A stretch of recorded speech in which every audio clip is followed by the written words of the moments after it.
And we got another semi-final kicking in. It's qualifier number 3, everybody. We're in the third qualifier, number 5. yeah, so much for that, right? Okay, cast math live on stream. No, we're in qualifier number 5. So you didn't travel back in time or anything.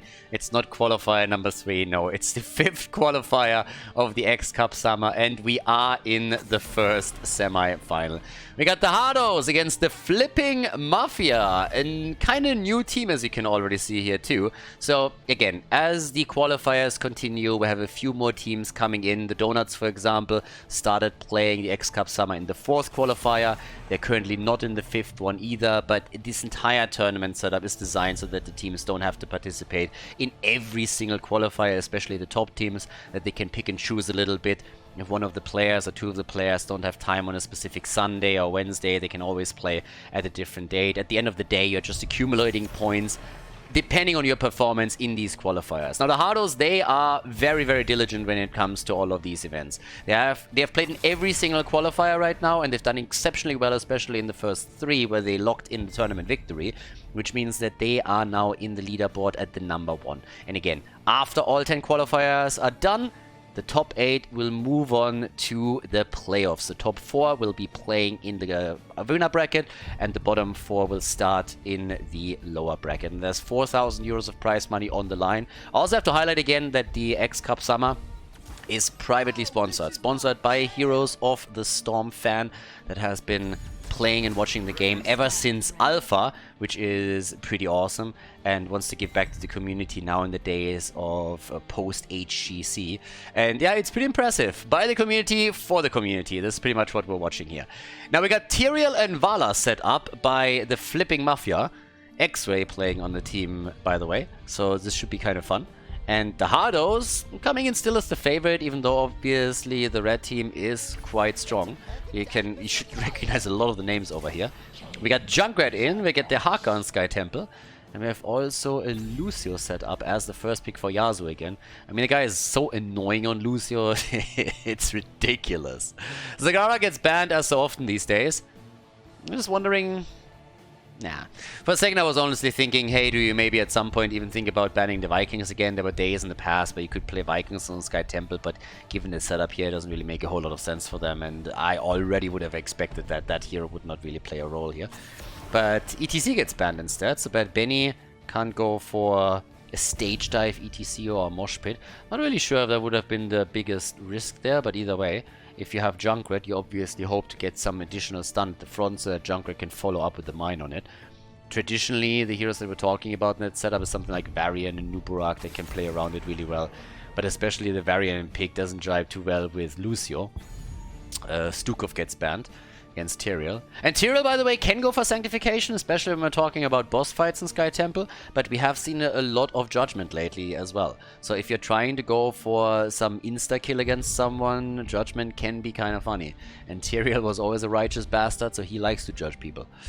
Don't we all? I mean, I gotta admit that one of my favorite activities in free time is just sitting at a public plaza or something, right? And you just watch people, and yeah, you make fun of them and you judge them a little bit. Not to their face, but with friends, for example. Did that years ago in Berlin. There's a huge place as well, and there was a McDonald's where you would see all kinds of people. It was ridiculous. And then you go in, you get yourself a McFlurry, and you just sit there and you have a fun time. And you can do the same, of course, anywhere you are. But yeah, Tyrael is pretty much exactly that. He's judging people all day, every day. Holger comes in, Karazim is in, and we got Garrosh for Bad Benny plus Nick on Maiev. Let's hope that he's a bit more... a little bit more tanky, that he has more survivability on his Maiev than he has on his Hogger. He played in the quarterfinal Hogger, and he died 5-6 times or so. So let's see what he can do here. This is best of 3 series. We're map number 1, Sky Temple, and our last pick. What are we getting for the flipping Mafia? It's a birdie! Falstad is in! Okay, Judgment Hinterland Blast. Let's go, baby. Plus 7-sided strike. What are we getting? Sky Temple, everybody. Let's see who wins map number 1. Hardos against the flipping Mafia. First tournament, by the way, for the flipping Mafia here, so they also aim for the top 8. And after this tournament, there will still be 5 more qualification tournaments, so there's plenty of time for all these teams that have just now newly formed and are trying to make their way into the top 8 of the leaderboard. But obviously, you need to start to be a bit consistent around tournament participations if you really want to get a decent position there. Either way, in game number 1 of our semi-final here today in qualifier 5, you have Hardos on the left side on Junkrat, Copenhagen on Dehaka, Bad Benny on Garrosh, Yasu's playing Lucio, we have Hans, aka Nick, on Maiev. And on the right side, well, party is already starting. X-Ray and Tyrael, Nenopi on Falstad, Shamzik is playing Karazim, Bishops on Vala.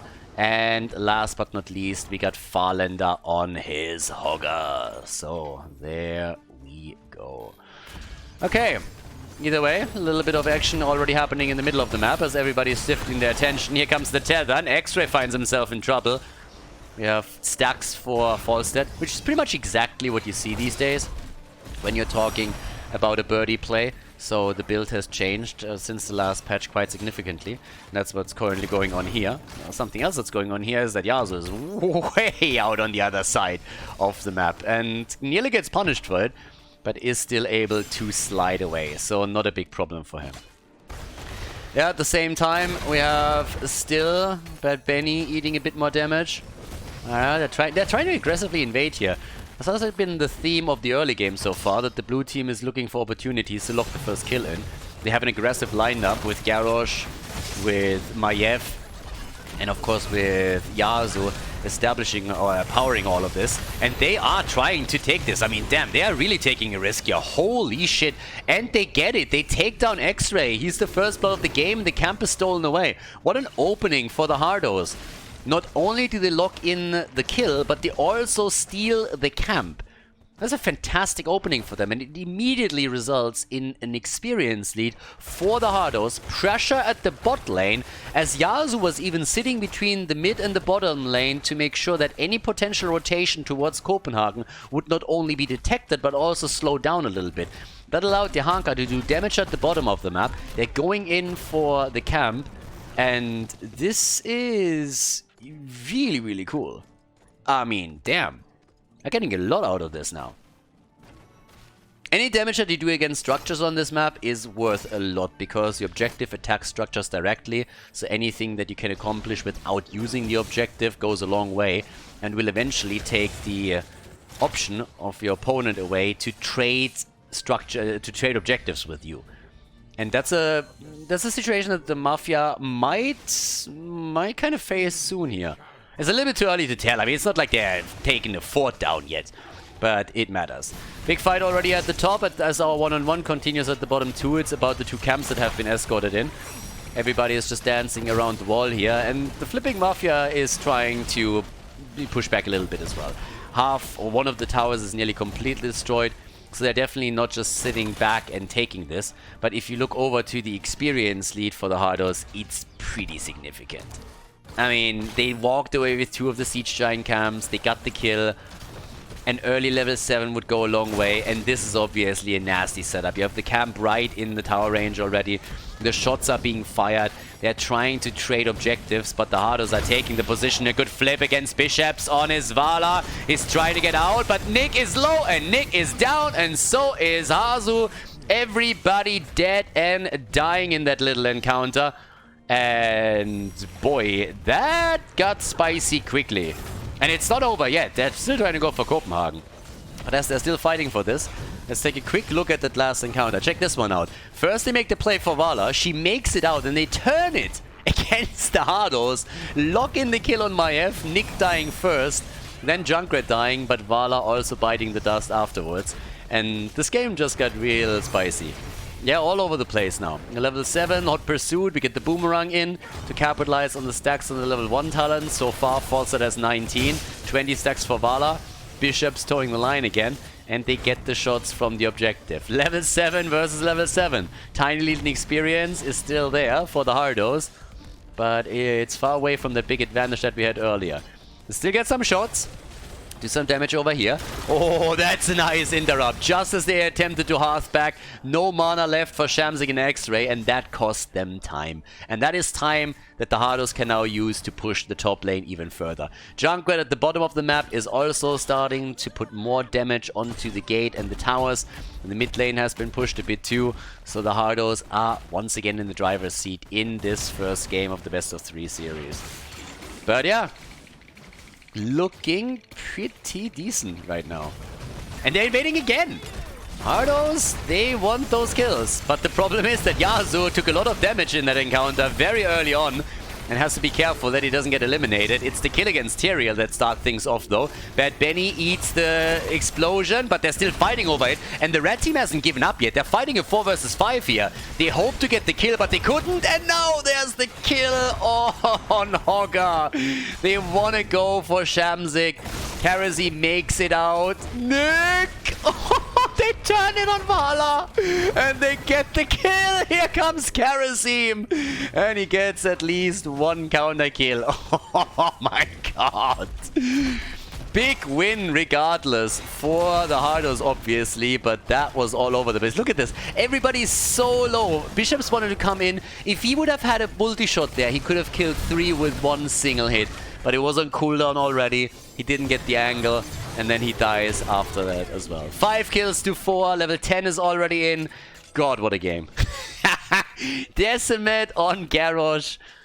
Oh my god. What a game and what a fight. They are all out on this, aren't they? Now, the scaling potential is much better for the flipping Mafia. They have a lot of level 1 abilities that they can significantly stack.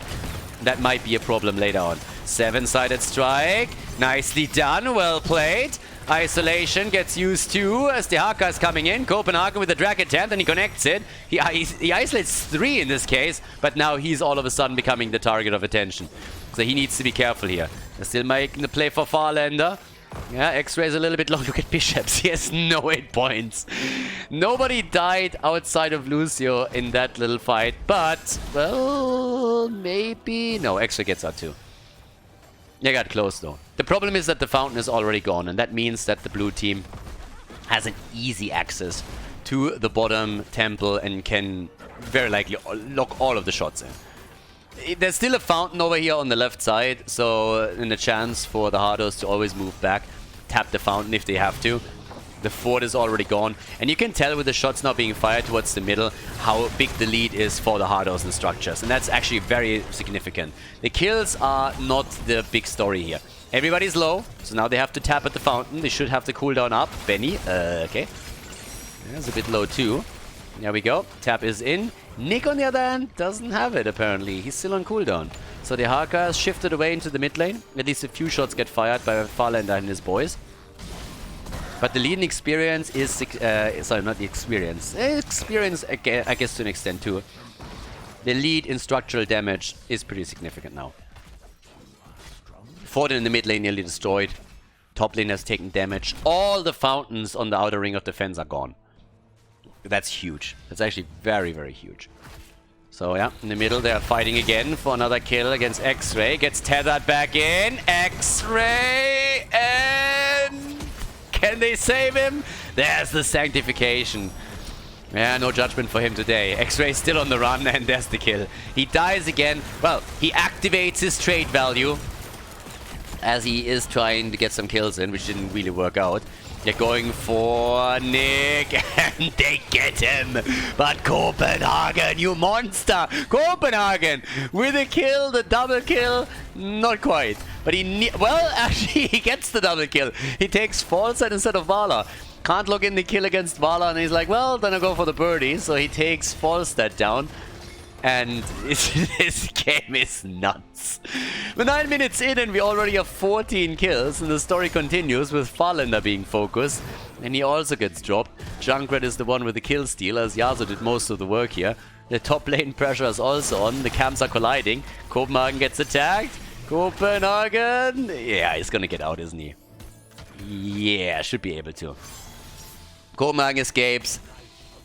Fort in the middle gets attacked. Oh, what a setup. Look at the stacks here. 41 and 48 for Falstead and Vala. They get decent damage out of all of this. Scaling into late game is nice, as mentioned. But it's a question of whether or not you can fight for these temples. And structurally speaking, the Mafia is in deep shit. Yeah, that boss attempt is also not going to work out. They got a lot, by the way, for zone control. We have Gust, we have Sanctification, and we have the 7-sided strike. That is a lot that you can use to lock a boss in. Double temple control now for the Hardos. And they let this one slide. Or at least for now they do. Instead, it's the double... guys, I'm a little bit afraid that even if they get the boss, this is not going to be worth it. This is a 10-minute boss. And look how much damage is being done by the shots that are getting fired from Maiev as she's channeling the bot lane. And up at the top, we have the Haka doing the same thing. I think this is a little bit too much what has been done here just now. Nenopi gets attacked and he's fighting it out with Lucio, but the defense against the boss is obviously already up. The Hardos just looked at this and said, guys, if you want to have a 10-minute boss, you can have it. We're going to take nearly both of those altars or temples and control the map. Now, the bottom pressure is still on, and this is quite some damage here. But is Shamsik nearly dying? Oh, 7-sided! But he goes down. Saved him for a second, but here he goes and dies. Strafe is being used. Vala is moving out. Falstad has to deal with the top lane, because at the top lane the keep is already taking damage, and that just showcases how strong these temples were. 10 kills to 6. Make it 11 kills. Another one against X-Ray. And that drag. Good Gust, saving bishops. Copenhagen is fucking insane, by the way. We've been talking in the past few weeks about the entombs that he gets with Leo, but his Dehaka plays here are ridiculous. The guy got so many kills already, and he set even more up for the team with one isolation or a quick drag after another. So it is insane. 29,000 damage for Junker, top damage in the team. Lucio, on the other hand, with 28,000 is really close. Yeah, he's been needling them down time and time again here, always moving in aggressively and dishing out some damage. And look where we are in structures. Mid lane, entire wall at the keep gone. Top lane, also gone. Even damage on the keep itself. Bot lane, very similar picture. And on the other side, you still have a fort in the mid lane, and you have a fort at the top lane for the Hardos. They have such a massive lead now in structures that any temple setup or a temple spawn is so beneficial for the blue team. It's incredible. Because they will be able to very, very easily just trade temples and win the game through it. I mean, we're talking about keeps that are getting attacked now, so once you start to take those down, the catapults that are spawning will give you even more lane pressure than they have already. Vala, by the way, is easily the top damage of the game, so Bishops with the 42,000 is really bringing numbers in, but they can't really translate it into enough kills. Bishops is stacking as best he can, and he's at 49 at this point, but they need to also get some single target damage in to just secure a few kills. One against Lucio would go a long way, because he's been a pain in the butt the entire game. Now Global against Global over here. Dehaka moving into the middle, join the fight though. Yasuo comes, gets out again. There's the Sanctification. Yeah, they're trying to go for the kill. X-Ray dancing around them, gets thrown in again. Trade value kicks in. He tries to get the explosion. Hits one, hits two, but it's not going to be enough. 27 seconds until he's back, and oh, Falenda! Wow. Double temple is up. If the Hardos take both, that would be a total disaster for the Mafia. Yeah. The Mafia, the Mafia is losing ground. They're losing so much ground here. They got them on tax evasion apparently, and now they are paying the price for it. At the bottom of the map, Siege Shines are pushing in. I mean, the map control is incredible. It's not only the camps that are consistently pushing at the perfect time, but now we are looking at a 2-level lead. 12 kills to 6, and 2 keeps that are about to fall. The double temple control is insane. I mean, look at this. The keep is gonna fall right here, so another keep gets eliminated. In the meantime, Yasuo is just pissing them off 6 days to Sunday. He's running circles around them, I mean, literally. And it's getting away with it too. We have 72 stacks for Falstad, we have 55 stacks for Vala, and it just doesn't matter. A Fly, a Gust, The strafe, they want to go for Benny, and they can't even kill him. Last keep is down, only the core standing, and look at Yasuo.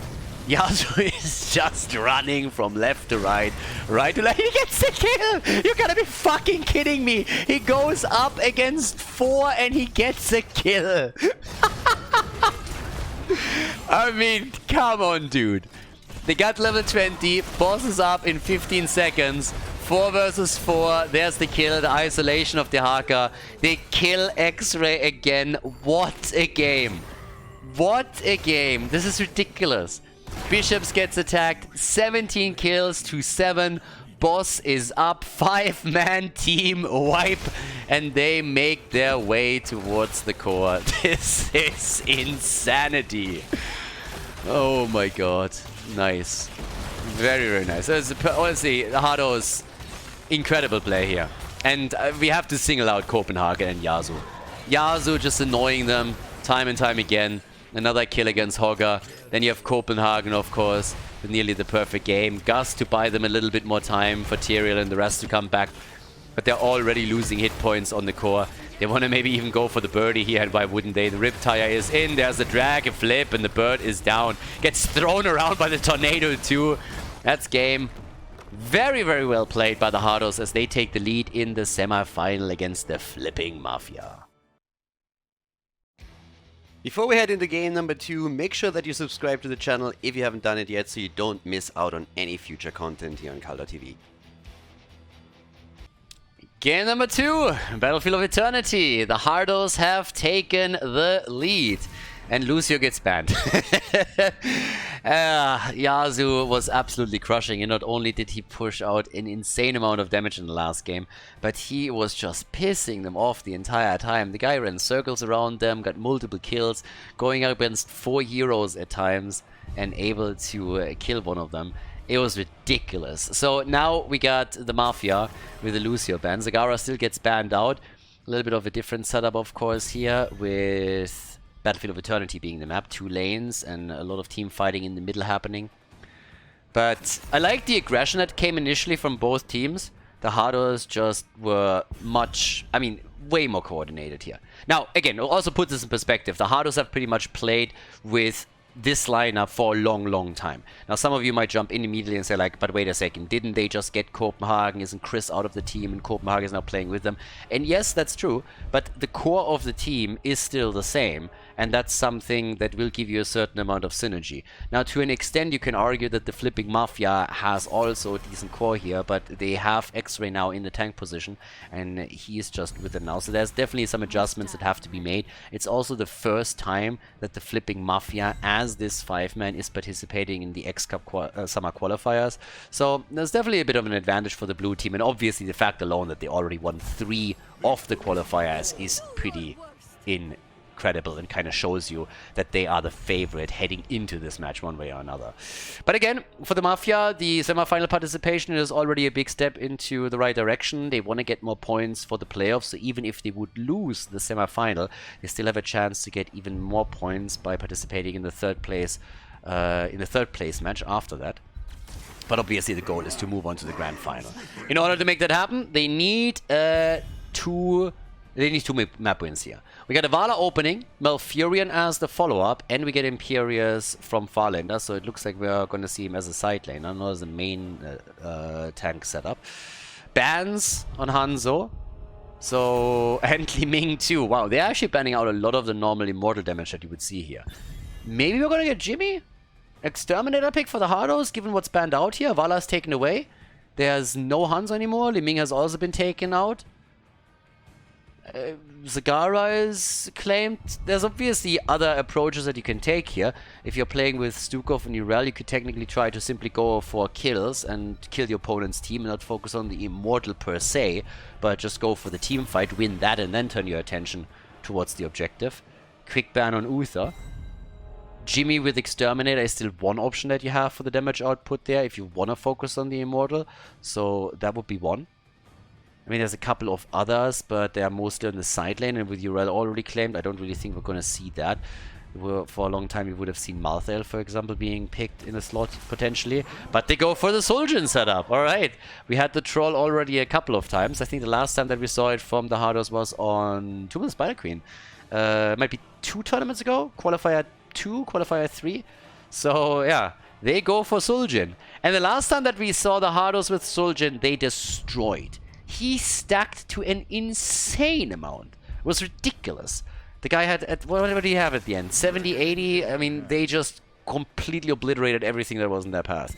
Now, Bishops is going for Kharazim again, and X-Ray is also playing the exact same hero. So we have Tyrael, we have Kharazim, Vala is played again. They only switch out their side laner, and they go for double support with Vala. So the setup changes a little bit in the sense that they're now playing a double support Vala composition, but at least part of the front line and of the core is still the same when it comes to the hero choices. Now, we go for Yasuo as the final pick, and it is Morales. So both of the teams are pretty much doing the same thing. They're going for one hyper carry that they support with 2 healers. We have Kharazim Malfurion on one hand, and on the other side, it's Stukov and Morales. So guys, let's go. Game number 2, we have Battlefield of Eternity coming up. The Hardos against the flipping Mafia. Game number 2, the Hardos against the Mafia, everybody. On the left side, we got the Hardos with Hazu on Stukov, Copenhagen on Urel, but Benny is playing Garrosh, Nick on Zul'jin, and Yasuo on Morales. Pretty common these days that with Vala as a hyper carry, or in this case Zul'jin, you have a double support behind it. So the double support is coming back a little bit. Life support on level 1, and on the right side of the map we got the Mafia with Bishops on Malfurion, we got X-Ray on Tyrael, Nenopi on Vala, Shamsik on Kharazim, and Farlander on Imperius. So the thought process is pretty much the same. You have a hyper carry in the setup and you're supporting it by 2 healers. For Nick, obviously, the goal has to be stacking his baseline quest. And yeah, he is kept alive by the pocket healer. Morales is making that a reality. And once we have the stim drone, Nick is just going to murder. Absolutely murder. That's pretty much what we're going to wait for here. If he can lock that damage in. And honestly, that damage output that you have, where you have Stim Drone and you go full ham on an Immortal, should also be enough to chunk that bad boy down pretty quickly. And if he is able to get his baseline stacked with a decent speed, he is very likely also going to head into the Arcanite Axis on level 7 to get even more late game stacking potential here. Now our top lane, that's Urel against Imperius that we're seeing here. Teams are already starting to aggro the camps at the bottom a little bit. We have 5 stacks for Nick. And yeah, it's going to be tough. With Morales just supporting Nick the entire time. And a second support behind that also being there for the insta top of damage. This is a very, very nasty double support setup that they're playing right now. For the Mafia, I honestly think that there's a very good chance this time that instead of Sanctification we're going to see Judgment. Because with a lineup like this, how do you get to Morales? If you want to Mokus Morales, then you have to really get to her somehow. And Kharazim can of course dive in. If you're setting up a flank with Imperius, you have another tool. But if you need to cross the distance, then the Tyrael's Engage could be really the way to go. Because if Yasuo just keeps himself in the back the entire time, and then Nick doesn't die because he has a pocket support and a second support that can help out whenever need be, he's just going to stack. He's going to sit at the front. Look at this. He's just going to tank it. And, I mean, you talk about positioning. Nick doesn't have to think about that at all. He's just like, yeah, I'm at the front. I go face. And if they want Axe, they're going to get Axe. So this is going to be rough. Vala is in a similar spot in the sense that she can also play more aggressive because she has 2 supports next to her too. And that allows her to stack even further. But look how they're crushing that bot lane already. I mean, this is insane. That fountain is going to go down. And they're going for the 4. They're going for kills here. They're trying to activate X-Ray's trade value again. And we have 9 stacks already for Zul'jin. Well, he's sitting at 10 now. But, yep. Oh, boy. They're just going on the lane. Oh, 3 seconds for the Immortal. And Yasuo is just heal. And even moving in, Benny wants to go for Malfurion, he couldn't get him. But he allows still for Nick to get some additional stacks together. He's sitting at 11. We're only 3 minutes into the game and he's nearly at the first quest reward. Once he has the range increase, this is going to be even easier for him. These stuns that we're seeing from Bad Benny make it even more difficult. Malfurion gets flipped in. So there's a few more hits coming out and he has the range increase already. He has the range increase as is. We had 16 stacks for him, guys. That's insanity. We're 3 minutes and 30 seconds into the game. Nick is at 17. Not only is the damage output that he has just ramping up as all of this continues, but he's getting closer and closer to the second quest reward. Vala is outpacing him a little bit in the damage department, but as the game continues, who's gonna hold a candle to the single target damage that Nick is bringing to the table? Especially once that Morales comes in with a potential stim drone. I mean, are you kidding me? So now it's time for the Immortal fight, and the red team is immediately on the defensive, trying to somehow survive through all of that. Vala, of course, still top damage here. I mean, she brings the AoE in with the multi-shot, but if they can lock in kills, that's a different question. Right now, we have not seen a single kill in the entire game, but we have 20 stacks for Nick. He chunks down the Immortal slowly. Vala, by the way, stacking also at record time too.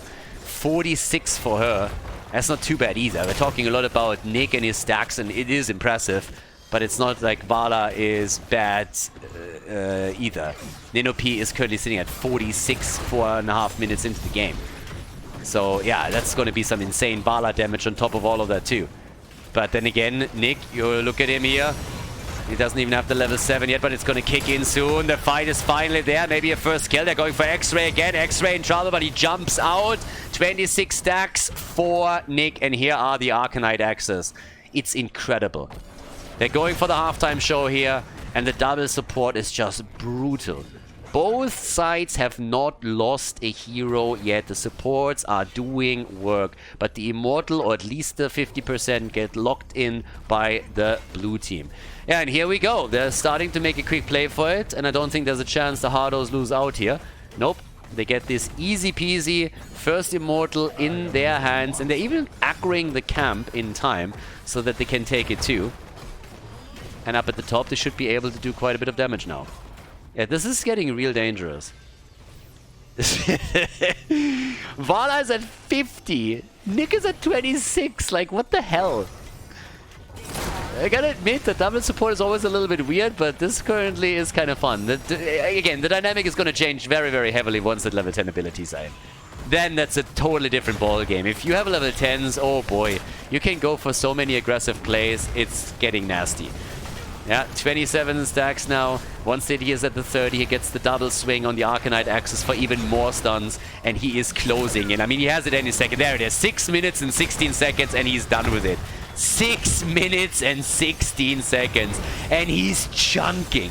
He's absolutely chunking. 14 stacks on the Arcanite axis. There's the kill against Imperius. They're going for X-Ray, and he's making his way out of this. The Immortal is defeated against, but boy, are we talking damage. 36 baseline, 20 on the level 7 talent. Look at him, he has outpaced Vala already. He's at 38,000 damage. He's already 2,000 up on Vala, who, as I pointed out, did an incredible job stacking as well. It's ridiculous. Oh, that guy has so much axe. Oh. 65 stacks for Vala now. What an incredible game. I mean, yes, not a lot of kills, I get it, but yeah, we'll see how level 10 changes things, because as mentioned, you could go for Judgment here, could try and follow up with some extra damage from Imperius. They need to come in with something on level 10. They need to somehow get rid of Morales, because as long as she's alive, especially with a second top burst heal on Stukov, it's so difficult to do anything around Suljin. And Suljin played it safe. He goes for the Tazdingo. We got the stim drone in. That makes matters even worse for the flipping Mafia. But yeah, and here come the level 10s. Judgment, yes or no? Judgment, yes or no? Are we judging people today? Are we judging people here? We're not judging them yet. There it is! Tyrael is gonna be in. You are fat, you are too short, you look too old. Those pants don't work with the top that you're wearing. Yeah, Tyrael is gonna judge everybody in this game. And he needs to. They need to somehow get rid of Morales or Suljin. I mean, either way. And we got also the Wrath. There's the attack. That could be the kill. Bad Benny! Keep him alive. Morales, Stukov. And there's the Stindom. Nick tries to go for the hits, but everybody's running away from him. The second they see Suljin with the blue outline, they're like, fuck that. Let's get out of this fight as quickly as we can. So Nick is a little bit of a sad panda, didn't get a lot of hits in here. Yeah. The stim drone just made it so everybody was running away. But here we go. The first damage against the Immortal is in. Nick is still stacking. He, by the way, has now 34 on the level 7. There's Judgment. That's not gonna work. No, not on Stukov. Not like this. Especially with Morales and the Safeguard and everything else that she brings to the table. Good double connect here, though, from Imperius. That might lead to the first kill. They're going for Bad Benny, but Stukov tops him off. 43 stacks now for Suljin. He gets pushed in, but he still has Death Dingo. Doesn't even have to use it. He doesn't even have to use his ult. He's at 48 stacks on the level 7. This is disgusting. This is just fucking disgusting. The kill against Stukov. Maybe now Suljin with the ult. X-Ray wants him, and X-Ray gets him. Finally, he's dead. 50 stacks on the baseline, 55 on the level 7, but they get the kill. Yeah, we have 2 kills to 1. And the red team with 81 stacks on Vala is putting the pain on the Immortal and take him down. Absolutely ridiculous. What a setup. Nearly 60,000 damage for Suljin. We got 52,000 for Vala. Look at the supports and the heal that they bring to the table here. 44,000 for Malfurion. Wow. 5 versus 5 is back, by the way. Yeah, and here we go. They make the play. Look at this. The big chunk. Judgment into the backline. They go for Stukov again. But Suljin he's giving them X. More and more X everywhere. But they nearly take Suljin down. Morales to the rescue on the other hand. Mogus Forales, baby. Yeah. That was a nice ult attempt from Imperius, but it didn't connect. That could have been a problem for that front line. But they're turning it on the Immortal now. You know what? They might just win this one. They're looking really good on it. The defense is there. And as long as Suljin has a few more targets available, it's going to be nice for him. But, yep. 67 stacks on the level 7 now. Yeah, and there's a few more hits. The damage output is such a joke. 72,000 for him. And we're only 11 minutes into the game. Guys, imagine this being a 20, 25 minute game. Imagine if that would happen here. Just picture that for a second. But the red team is not giving up, and they shouldn't. They're scaling Vala really well. And she is murdering on the damage department. And she has a double support behind her too. So it's not like only Suljin can go face here. Vala is in a very similar spot, but she's falling behind on the damage. And the red team now has to defend the top lane. They lost 2 forts already, and the Hardos are pushing through with another Immortal. And keep in mind that this actually got locked in by them, even though they initially lost 2 heroes. There's a level 13. And they're already starting with the damage setup again. Suljin, 59 stacks on the baseline, 75 on the level 7. They're breaking, they're going through their top lane. There is now just no saving it. I mean, the entire wall falls within seconds. And talk about falling, Farlander is also in trouble here. Nick wants to kill, good on the Tranquility. Can they save the targets? Seems like it. Tyrael provides a shield. Nick has to pop his ult. Here comes the Judgment, but X-Ray gets the axe and he goes down. Nick saves himself, but the fight continues. And, well, Farlander, oh, maybe. Does he get out? The keep is gone. And here comes the kill against Imperius. Unbefreaking-believable. They are murdering this one. And, guys, we're 12 minutes in, and they're apparently already thinking about going for core. Seems like they're deciding against it, but it was definitely a thought for quite some time. Also, 12 minutes into the game, 13 minutes into the game, Vala is on the triple digits.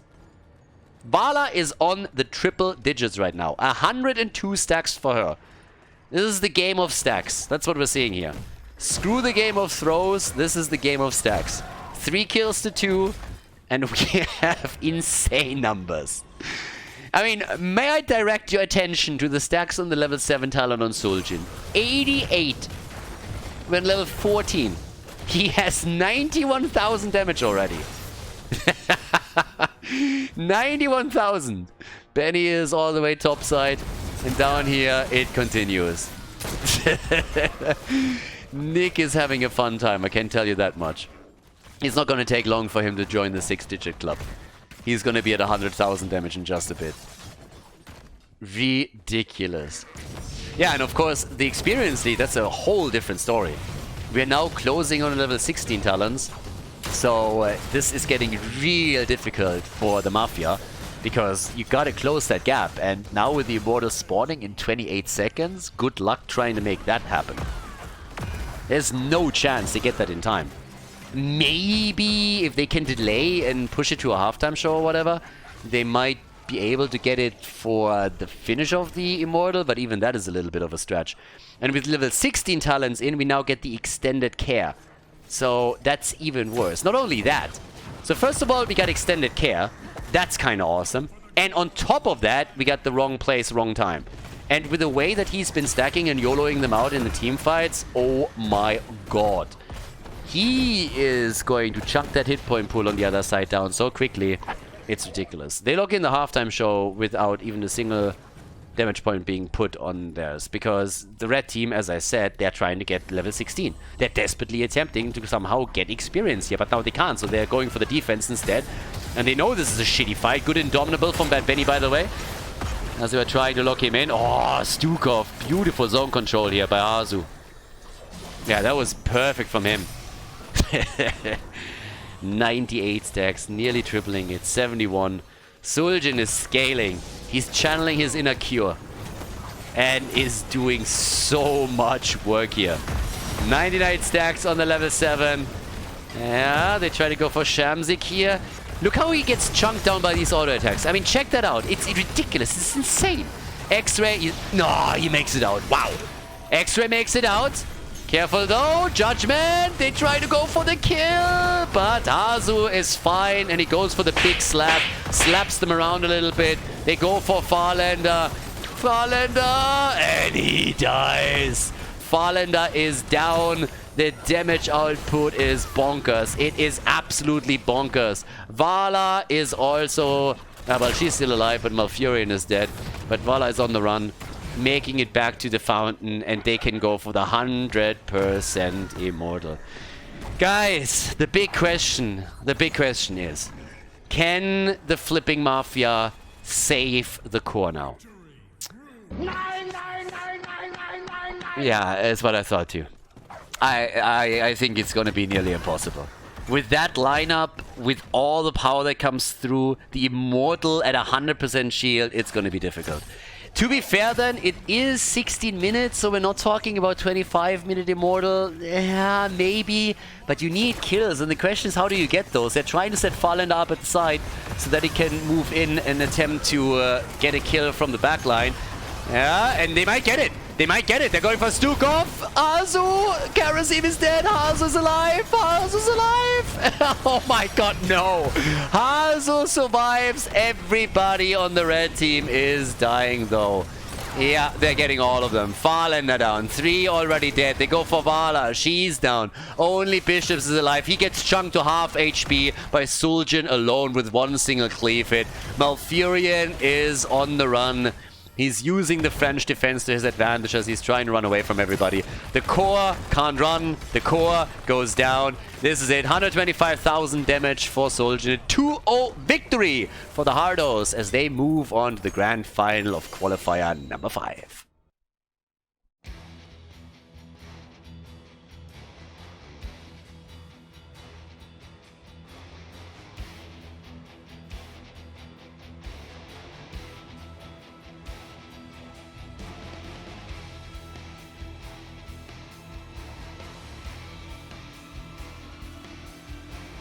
Thank you everybody for watching the video today. I hope that you enjoyed the show and the commentary. And keep in mind that the spoiler protection that is going to run for the rest of the video is made possible by all the support on patreon.com. So guys, if you want to support my work, if you want to help me start new projects and keep the spoiler protection in place, please consider heading over to patreon.com/Khaldor. There's also a link in the YouTube description, and check that out. Thanks in advance, and see you guys next time with more esports coverage here on Khaldor TV. Have a great day.